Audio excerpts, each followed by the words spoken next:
안녕하세요. 엔젤라 하앵커입니다. 지난 11일 충남 태안의 화력발전소에서 홀로 설비를 점검하던 24살 비정규직 노동자 청년 김용균 씨가 컨베이어 벨트에 끼어 사망했습니다. 고인의 죽음에 깊은 애도를 표합니다. 문재인 대통령, 비정규직 노동자와 만납시다. 노동학법 없애고 불법 파견 책임자 혼내고 정규직 전환은 직접 고용으로.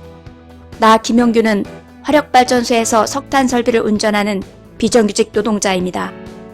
고인이 사망하기 며칠 전 민주노총이 주도한 비정규직 그만쓰게 1100만 비정규직 공동투쟁단의 구성원으로 프레스센터에서 열린 기자회견에 참석해 대통령에게 비정규직 노동자의 목소리를 들어달라고 요청하며 들었던 피켓에 쓰여진 말이었습니다. 2인 1조 근무가 원칙이었지만 비용 절감을 위해 이러한 원칙은 현장에서 지켜지지 않았습니다. 지난 5년간 발전소 노동자들은 346건의 안전사고로 다치거나 죽었고 이 중 97%는 하청 노동자 업무에서 발생했습니다. 설비를 점검하는 안전관리 업무는 정규직이 맡아야 함에도 불구하고 발전소 사주들은 비용 절감을 위해 필수 업무마저 외주화했고 2010년부터 올해까지 태안 화력발전소에서만 12명의 하청 노동자가 사고로 사망했습니다. 안전과 생명을 비용으로 계산하는 위험의 외주화로 계속 반복되는 비정규직 하청업체 노동자들의 죽음을 막기 위해서는 산재 사망 사고에 대해 원청 기업의 책임을 물리고 징벌적 손해배상 및 벌금을 천문학적으로 물게 하는 기업살인법 국회 통과가 반드시 필요합니다. 또한 정부 차원의 관련법 제도 개선과 비정규직 처우 개선, 사용자들의 불법 행위에 대한 고용노동부의 근로감독 강화 등 정부의 조처가 시급합니다. 2016년 추운 겨울 거리에서 촛불을 들고 이게 나라냐를 외치며 대통령을 탄핵하고 정권을 교체한 지 2년이 지난 지금 다시 묻지 않을 수 없는 이게 나라냐는 질문에 정녕 무엇이 바뀌었는지 이제 자칭 촛불 정권이 답해야 할 때입니다.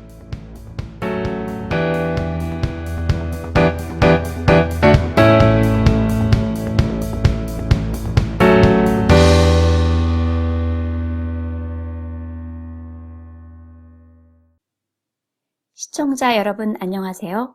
정의와 상식 53회 방송을 시작하겠습니다. 노엄 촘스키 교수 등 미국의 저명 인사를 비롯한 152개 해외 동포 단체들과 미국 시민사회단체들이 12월 6일 제2차 북미 정상회담을 앞두고 북미 관계 개선과 평화협정 체결을 촉구하는 해외 동포 및 외국인 벗들의 성명을 발표하고 북한의 합의 이행 조치에 상응하여 미국도 6.12 싱가포르 합의 이행에 나설 것을 촉구했습니다. 이들은 성명서에서 4.27 판문점 공동선언, 9월 평양 공동선언, 6.12 싱가포르 북미 공동성명 등을 적극 지지한다고 밝혔습니다. 또한 남북 북미 정상 간 합의는 한반도에서 전쟁의 위험을 막고 항구적이고 공고한 평화체제를 구축하는 토대를 마련했다고 평가했습니다. 이들은 성명서를 통해 크게 두 가지 사항을 요구했는데요. 첫째는 미국이 종전 선언을 채택하고 평화협정 체결에 나설 것을 요구했고, 둘째는 미국이 대북 제재를 해제하고 북미 관계 개선에 나설 것을 촉구했습니다. 특히 북미 관계 개선을 위해 대북 제재 해제와 북에 대한 테러 지원국 재지정, 압류한 북한 자산 동결 해제, 미국 국민의 자유로운 방북 허용, 평양과 워싱턴 DC의 연락사무소 개설 등을 요구했습니다. 다음은 진행 중인 행사 소식입니다. 조선고교 취약지원금 불지급 위헌 국가배상 청구 소송을 진행 중인 조선학교 측은 나고야 고등재판소의 두 번째 항소심에서 공정한 재판을 요구하며 고교 무상화로부터 조선학교만 제외된 경위를 분명히 하기 위해 마에카오 키에이 전 문부과학 차관의 증인신문을 요청하는 서명을 받고 있습니다. 서명은 2019년 1월 18일까지 진행되며 화면에 보이는 구글 주소에서 하실 수 있습니다. 자세한 내용은 포스터를 참고해 주시기 바랍니다. 내년 1월 16일에서 17일까지 UN 아동심리위원회의 일본 심의기관에 조선학교 어머니회에서 직접 제네바를 찾아가 국제사회와 해외 동포들에게 조선학교가 받고 있는 차별과 탄압에 대해 호소할 예정입니다. 조선학교 어머니회 UN 방문을 후원하고 있습니다. 자세한 내용은 포스터를 참고해 주시기 바랍니다. 지금까지 해외 소식이었습니다. JNCTV에서는 여러분들의 후원을 기다리고 있습니다.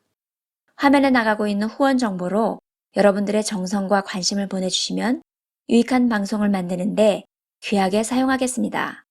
그리고 전 세계에 계신 분들의 광고 의뢰도 받고 있습니다. 자세한 광고 문의는 JNCTV 이메일 jnctv2017@gmail.com으로 문의하시기 바랍니다.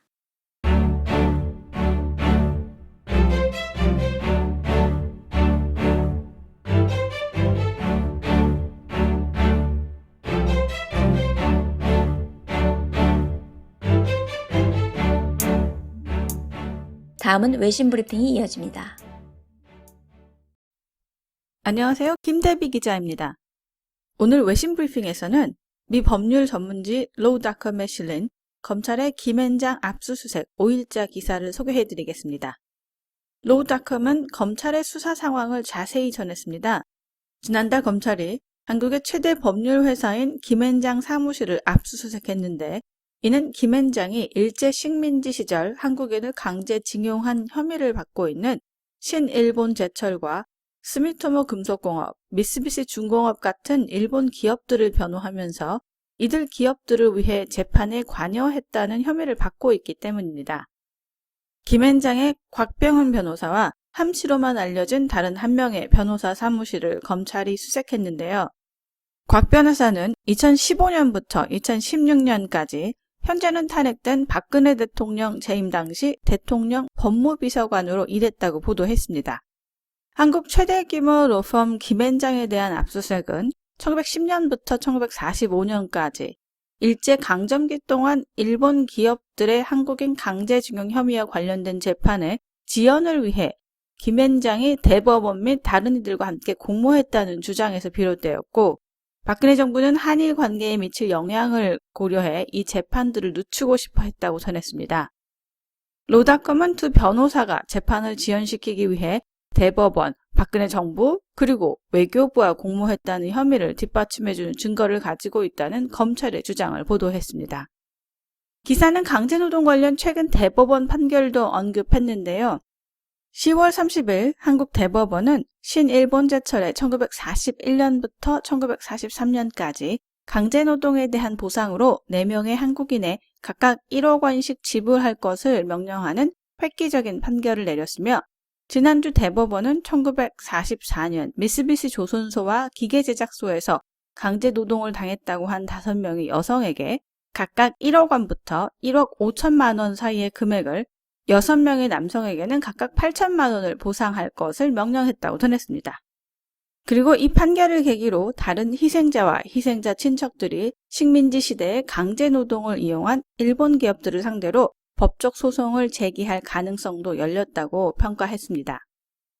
로닷컴은 또한 2016년 가습기 살균제 스캔들에서 김앤장이 그들의 의뢰인이었던 영국 소비재 회사 래킷 뱅카이저의 한국 자회사 옥시 래킷 뱅카이저를 변호하면서 수행한 역할 때문에 전국적인 비판에 직면했었다면서 김앤장이 이전에도 사회적 물의를 일으켰던 점을 지적했습니다. 이 가습기 살균제는 영아를 포함한 100명 이상의 사망을 야기했으며 수백 명의 영구적 폐손상 책임도 있다고 보도했습니다. 특히 2016년 검찰은 옥시 제품이 심각한 건강상의 위험을 야기한다는 정부의 실험 결과를 반박하여 김앤장 의뢰인들에게 유리하게 작용할 수 있는 특정 조건에서의 독성 검사를 과학자에게 요청하는 내용의 이메일들을 김앤장 변호사들이 작성한 것을 확인했고 김앤장이 개별 피해자들과 법정 밖에서의 합의를 위해 조작된 검사 결과를 사용했다고 주장했습니다. 그럼에도 불구하고 김앤장이 기소되지는 않았다고 덧붙였습니다.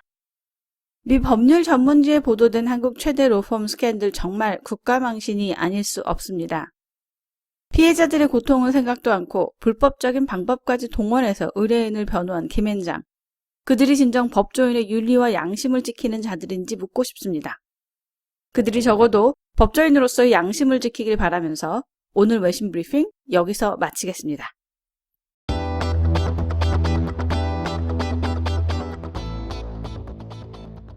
오늘 촛불 뉴스는 여기까지입니다. 지금까지 엔젤라하 앵커였습니다. 시청해주신 여러분 감사합니다.